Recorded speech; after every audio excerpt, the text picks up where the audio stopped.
Nebraska has 3 games left on their schedule for the 2024 campaign, but a lot of fans have already turned their head to next season. So in today's video, I'm going to give you an outlook on the starters for Nebraska in 2025, some holes we need to fill, some positions that we feel okay at, and everything else in between. So really quick, if you're pumped up about today's video, I know I am, hit that like button. And hey, if you're new to the channel or just a returning viewer, make sure to subscribe. I post Nebraska football content every single day through thick or thin.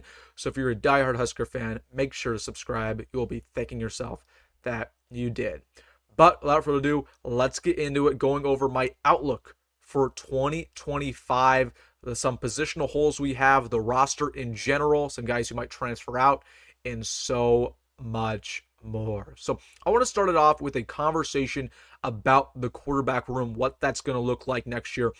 Listen, right off the bat, Dylan Raiola will be our starting quarterback in 2025. I know a lot of people have been asking me, Wilson, is Dylan Raiola going to transfer out? Absolutely not. He has too many ties to the university. Again, his parents moved to Lincoln. Dayton, his younger brother, is committed to Nebraska. His sister works for Matt Rhule in the recruiting office. He is not going to leave Nebraska. He's going to absolutely be here next year. So he's going to be our starting quarterback. Daniel Kalen is a guy that I am concerned might transfer out. So watch out for that. Again, this is a guy who, honestly, he did get screwed over by the staff when Dylan committed. They told him that they weren't going to go after Raiola anymore. They ended up doing so. Kalen actually tried to get out of his commitment, but there really wasn't enough time. So watch out if he leaves and enters the portal. I don't know if that'll happen, but there's definitely a chance. But here's the things that are certain. Hoiberg will likely be on the team next year as a senior. I don't think he's going to leave. And then TJ Latif will likely be here as well. So decent quarterback room. As long as Rhule is there, you're going to be fine. No transfers really needed there. So that's the quarterback room. Let's get to the running backs because this is interesting. We're going to lose Ramir Johnson. We're probably going to lose Gabe Ervin to the transfer portal. And you might lose a guy like Quinn Ives on top of that. But Dante Dowdle will be back. He's a guy who's already transferred once. He's not going to transfer again. Emmett Johnson will likely be back, has too many ties to the university at this point. And then you add a guy like Jamarion Parker, who I think is going to be in the mix to start right away. Feel really good about him, 4-star recruit coming out of Missouri. And then also you have Connor Booth, who's really, really playing well right now, second in all of high school football in rushing yards. So honestly, not a bad running back core there. A little bit of an upgrade from this season. You might need one transfer there depending on how that goes, but I think it's all right. You got to keep EJ Barthel as your running backs coach, but I wish I could say the same about some of our other positions. Let's get to the wide receivers because we need to have a real conversation about that positional group. Well, you lose Isaiah Nair and Jamal Banks. I think a lot of fans are okay with that at this point. They've really not lived up to the expectations that they had in the offseason. You're probably going to lose Alex Bullock. I don't know why he would come back for another year. Isaiah Garcia-Castaneda's gone. And then you might lose a transfer to, again, I have my eyes on a guy like Malachi Coleman, unfortunately. With him being redshirted, I just don't see a path for him to play next year. So those are the guys who probably will leave. And then we need to have a conversation about Ja'Cory Barney because Ja'Cory Barney has been one of the best true freshman wide receivers in America. You are kidding yourself if you think that schools aren't going to be calling him up trying to get him to transfer over there. You know, most notably a school like Miami. You know, again, a story that I want to tell you guys.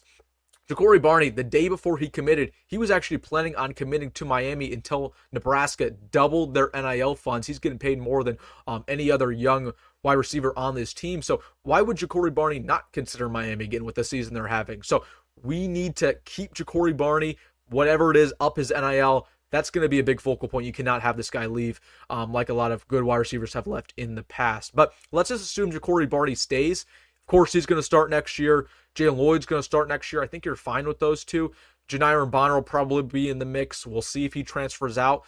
But after that, man, there truly is a lack of depth in this wide receiver room. You're hoping a guy like Michael Terry can commit. I think Isaiah Mosey will play right away for the Huskers. But, you know, after that, you have Demetrius Bell, who you're hoping can provide something for you, Quinn Clark, and, you know, there's not really too much after that. So Nebraska needs about 2 transfers in this receiver room because really it's not cutting it. Shame on Garrett McGuire. He's not really done his job, at least in the development aspect. I think he's been good in the recruiting aspect, just not developing these guys.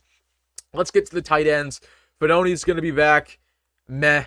Again, he's okay. And then Carter Nelson will likely play tight end next year and start for you. You feel good about that.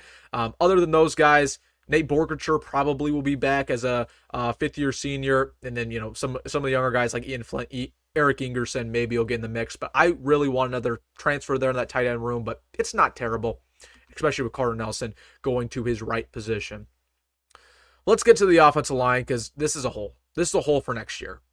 We are going to lose about 5 or 6 guys going into next year's campaign. You lose Bryce Benhart. You lose Turner Corcoran. You'll lose Micah Mazuka. You'll lose Ben Scott. That's for certain. You're probably also going to lose a guy like Teddy Prohaska. He's had too many injuries in his career. I would just retire if I were him. Unfortunately, I just don't really see a scenario where he gets better with all the injuries he's had. So you're probably going to lose about 5 or 6 guys in this offensive line room. Who is going to start? Well, you feel good about, Justin Evans-Jenkins starting next year, Henry Letowski starting next year, and that's just about it. You need about 2 or 3 guys in the portal, and you're hoping some other guys can step up who are pretty young. And you're hoping a guy like Gunnar Kutula can step up and, be a solid left tackle for you going forward. You're hoping Jacob Hood can step up and potentially start for you. You're hoping a guy like Grant Bricks or Preston Tomoa, who are both 4-star recruits coming to high school, can play well. But you need a couple transfers there. That's going to be a point of emphasis. Watch out for that offensive line. We need 2. We need at least 2 from the portal. That's the bare minimum. Let's get to the defense here. Defensive line, you're going to lose all 3 of your starters. Damari's going to go to the draft. Ty Robinson, Nash are going to graduate. So you're probably going to need a transfer there. Just looking at the starters next year, you're going to have Riley Van Poppel start, Cam Lenhart start, maybe Brody Tagaloa start along with Elijah Judy. It's actually not too bad. It's not a bad defensive line, but I would prefer a transfer there to bump up that unit. And maybe James Williams can get in the mix. Linebacker core starting off with the Jacks. You lose MJ Sherman. That's okay. He really has never panned out for Nebraska anyways. He's been okay. But I want to talk about another guy who I'm worried we might lose to the portal. It's Prince William Mielem. In my opinion, he has not played as much as he should. This dude is a complete athletic freak. Another guy coming out of the state of Florida. Nebraska's had a lot of trouble keeping these guys from that state, especially guys who are as good as he is. There's a couple SEC schools who would really pay a lot for a guy like Prince William Mielem. We've got to keep him here next year because he's probably going to start a Jack. Let's say he leaves. There's not really anybody left in that Jack room. You probably have a guy like, Maverick Noonan, but you need a transfer there at Jack if Prince Will leaves. As for the rest of the linebackers, you're probably going to lose a guy like Stephon Thompson.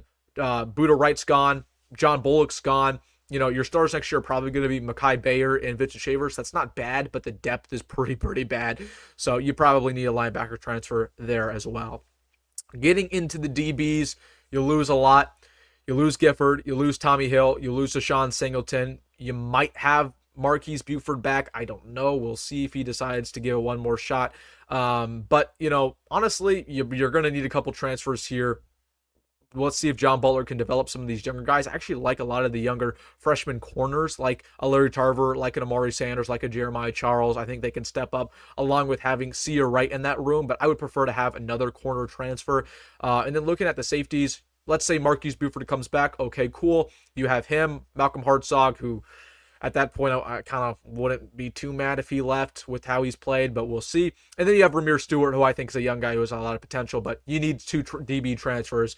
That's minimum. There's just a lot of question marks that we don't have filled right now. Last thing I want to talk about, we need a transfer kicker. That's obvious. John Holt, awesome that he did what he did versus Ohio State, went 3 for 3. He followed that up by missing the extra point last week. Listen, John Hall, I think it was honestly kind of a lucky performance against Ohio State.